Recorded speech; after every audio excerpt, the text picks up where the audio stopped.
Hello everyone. तो देखो हम लोग पढ़ रहे हैं 12th का physical chemistry, physics alternating current. ठीक है, तो देखो आज का सर्किट का नाम है रेजिस्टेंस, इंडक्टर और कैपेसिटर। अगर तीनों को सीरीज में कनेक्ट करेंगे, ठीक है, सीरीज बोले तो एक लाइन में जिसमें से सेम करंट फ्लो होगा, आई आई आई। सीरीज मतलब सेम करंट होगा, वोल्टेज अलग होगा, इसके अक्रॉस वोल्टेज अलग होगा, इसके अक्रॉस अलग, इसके अक्रॉस अलग। सीरीज मतलब क्या होता है? करंट सेम होगा, वोल्टेज डिफरेंट होगा। तो पिछले क्लास में बताया था अगर इंडक्टर रहेगा, एल मतलब इंडक्टर है, ठीक है, एल मतलब इंडक्टर, सी मतलब कैपेसिटर, ठीक है, आर मतलब रेजिस्टेंस। ये तीनों का काम क्या है? Opposition of flow of current ना। इसमें मैग्नेटिक फील्ड स्टोर होता है, कैपेसिटर में चार्ज स्टोर होता है, प्लस क्यू माइनस क्यू, ठीक है। और ये क्या करता है? Opposition of flow of current, ठीक है। ये क्या करता है? मैग्नेटिक फील्ड को स्टोर करता है ना। लेंज लॉ लगाते हैं, E = -L di/dt। मतलब अगर ईएमएफ फ्लो हो रहा है, वोल्टेज अप्लाई कर रहे हैं, उसको अपोज करेगा ये, ठीक है, खुद के अंदर एनर्जी स्टोर करेगा, ठीक है। तो इंडक्टर में जो वोल्टेज होता है वो लीड करता है, ये लीड का साइन है, करंट लैग करेगा, ठीक है। और जब कैपेसिटर रहेगा तो करंट लीड करता है इसमें, और कैपेसिटर क्या करता है? लैग करता है। ये याद रखना, एमसीक्यू में आता है, जेई नेट में, ठीक है ना। और जब रजिस्टर रहेगा तो दोनों सेम फेज में होगा, सेम फेज मतलब दोनों का एंगल सेम होगा, करंट का और वोल्टेज का। इसमें करंट लीड करेगा और वोल्टेज अक्रॉस कैपेसिटर क्या करेगा? लैग। इसका अगर तुम्हें ऐसे लिखना है तो यहाँ पे लिख सकते हो, ये वीसी लिख सकते हैं, ठीक है। और इसका वोल्टेज क्या होगा? वीएल, जिसको ईएल भी लिखा हुआ है यहाँ पे, देखो ईएल। यहाँ क्लियर है? एसी वोल्टेज अप्लाई कर रहा हूँ तो ओम्स लॉ हम लोग को पता है ना। ओम्स लॉ क्या बोलता है जी? V = IR, ये आपका ओम्स लॉ है, V = IR। तो voltage across resistor is equal to current into resistance, across capacitor current into resistance of capacitor. Inductor क्या होगा? Current into capacitor through inductor. ये समझा तीनों। उसके बाद देखो ये पॉइंट खाली लिख दिया थ्योरी फॉर्म में कि जो वोल्टेज अक्रॉस कैपेसिटर है वो क्या करता है? लैग करता है बाय 90 डिग्री।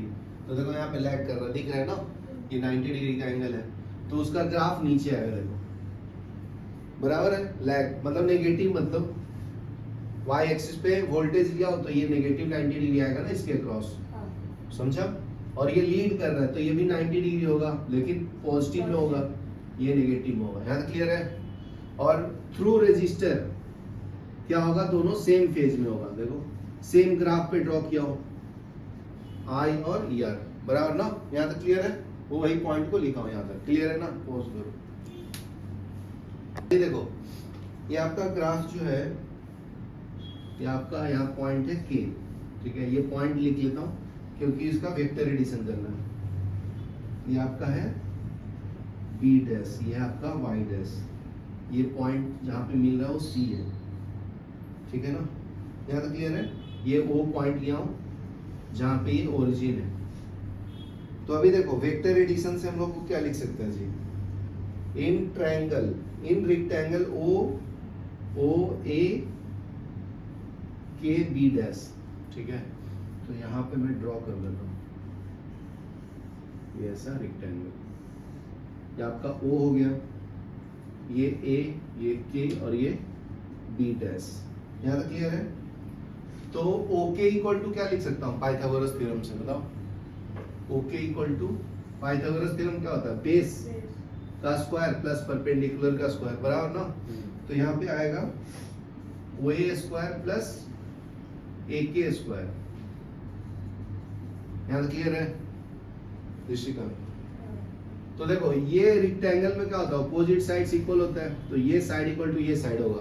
तो AK के जगह पे मैं OB डैश लिख सकता हूँ, ध्यान दो इधर।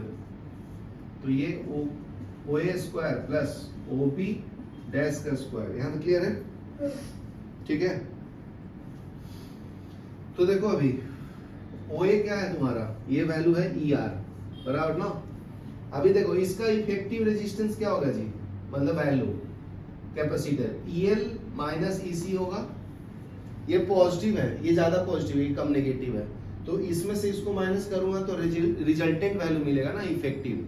जैसे तो हमारे पास 5 रुपया माइनस 2 रुपीज खर्च किया तो 3 रुपया, तो उसी तरह से इसको लिखेंगे।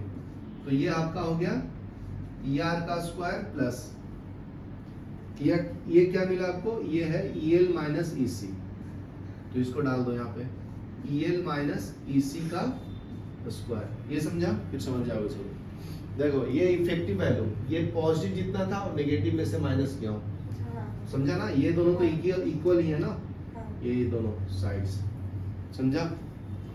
तो अभी वैल्यू डाल दो। तो ओके क्या है तुम्हारा, ER ना, ओके क्या है, ओके ये रिजल्टेंट E नोट है, ठीक है। ओके इक्वल टू निकाल रहे थे ना E नोट, ये समझा। ये वाला वैल्यू लिख दिया, ये वाला डिस्टेंस। तो E nought equal to ER का वैल्यू यहां से डाल दो, यहां से लिखा था ना ER इक्वल टू क्या लिखा था, I नोट इंटू R का स्क्वायर, याद आया। पीछे देखो, फिर इसमें क्या है, EL के जगह पे क्या लिखूं, I नोट इंटू XL, यहाँ पे क्या आएगा I नोट इंटू XC का होल स्क्वायर। ये समझा क्या, देखो यहाँ पे लिख दिया। EL क्या था, I नोट इंटू XL, बराबर है, समझा। तो देखो अभी उसमें से कॉमन क्या ले सकते हैं, ये दोनों में से I नोट का स्क्वायर बाहर ले सकते हैं ना। E नोट इक्वल टू क्या हो गया, I नोट का स्क्वायर प्लस I नोट का स्क्वायर, अंदर में क्या बचेगा, XL माइनस XC का होल स्क्वायर। ये समझा। अभी ये दोनों में से क्या कॉमन ले सकते हैं, E nought equal to I nought, अंदर में क्या बचेगा 1 प्लस XL माइनस XC का होल स्क्वायर, समझा। अभी ये डिवाइड कर लो, क्या मिलेगा जी, E nought by I nought, तो रेजिस्टेंस ही होता है ना, resistance is equal to voltage upon current, Ohm's law से। तो ये आपका रिजल्टेंट रेजिस्टेंस मिल जाएगा 1 प्लस XL माइनस XC का होल स्क्वायर, ठीक है। यहाँ पे R छूट गया अपना, ये I नोट को बाहर लिया है ना, तो यहाँ पे R स्क्वायर भी रहेगा ना, तो ये R स्क्वायर रहेगा। ये समझा क्या, मिस कर गया था, ठीक है। यहाँ तक लिखो। तो ये आपका इफेक्टिव रेजिस्टेंस या रिजल्टेंट रेजिस्टेंस है आपका, ये फॉर्मूला याद रखना है, resultant resistance across LCR circuit, across LCR circuit, ये लिख लो।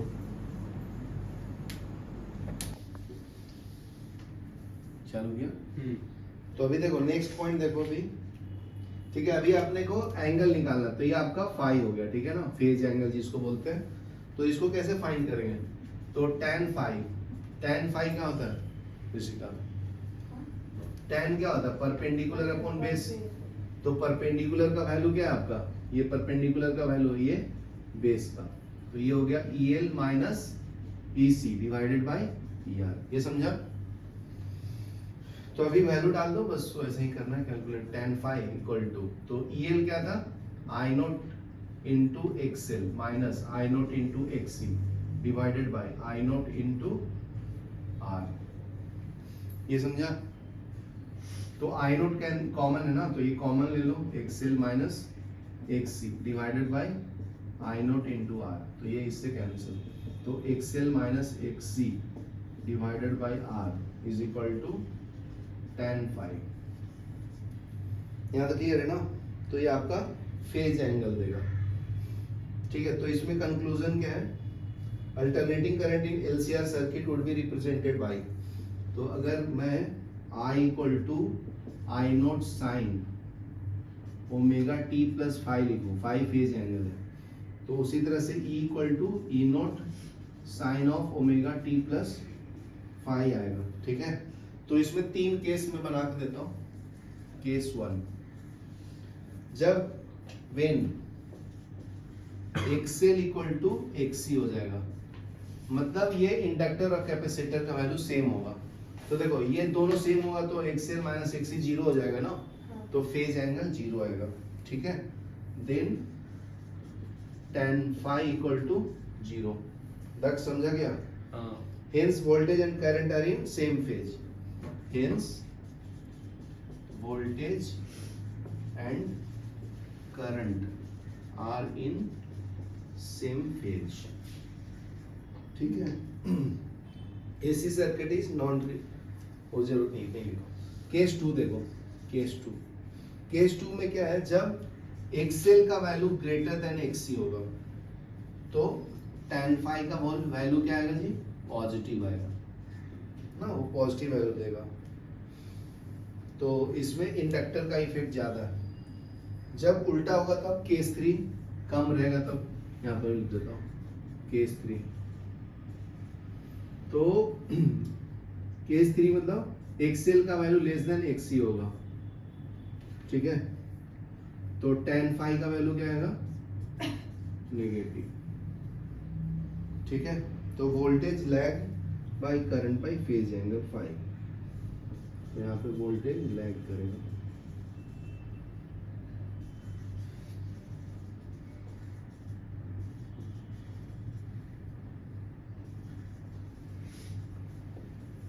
ठीक है, यहां तक लिखो, फिर मैं इंपीडेंस ट्रायंगल बताता हूं।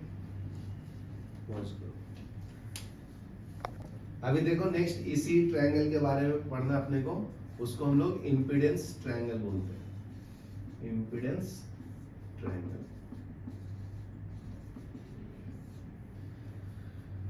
ठीक है, तो बस ये ट्रायंगल बना देना है, और बाकी तो पता ही अपने को, ये ट्रायंगल फॉर्म में रिप्रेजेंट करना है। ये रेक्टेंगल फॉर्म में था ना, तो ये के लिख लो, ये ए पॉइंट है, ये ओ है, ये आपका फेज एंगल फाई है, ये रेजिस्टेंस आर है, इसका वैल्यू जेड आ गया था ना, और ये क्या था, एक्सएल माइनस एक्सी। समझा? देखो ये वाला जो ट्रायंगल है वो सब रेजिस्टेंस के फॉर्म में लिखा हूँ। ये रेजिस्टेंस एक्स एक्सिस पे है, ये आपका वाई एक्सिस पे है इफेक्टिव रेजिस्टेंस ना, और ये उसका ऐड करने के बाद जो आएगा। ठीक है, तो इसमें ऐड करने के बाद क्या आएगा, R equal to Z equal to R square plus XL minus XC का स्क्वायर। तो ये फॉर्मूला याद रखो, इसके ऊपर अभी न्यूमेरिकल करेंगे। ठीक है, और फेज एंगल तो निकालना ही आता है, ये रिजल्टेंट मैग्नीट्यूड दे देगा रेजिस्टेंस का, और एंगल कैसे निकालते हैं, tan phi XL minus XC by R, यही तो प्रूफ भी किया हो ना। ठीक है, चलो ये लिख लो, फिर न्यूमेरिकल करो 13.5। पॉज करो, पीडीएफ ओपन करो, पॉज करो।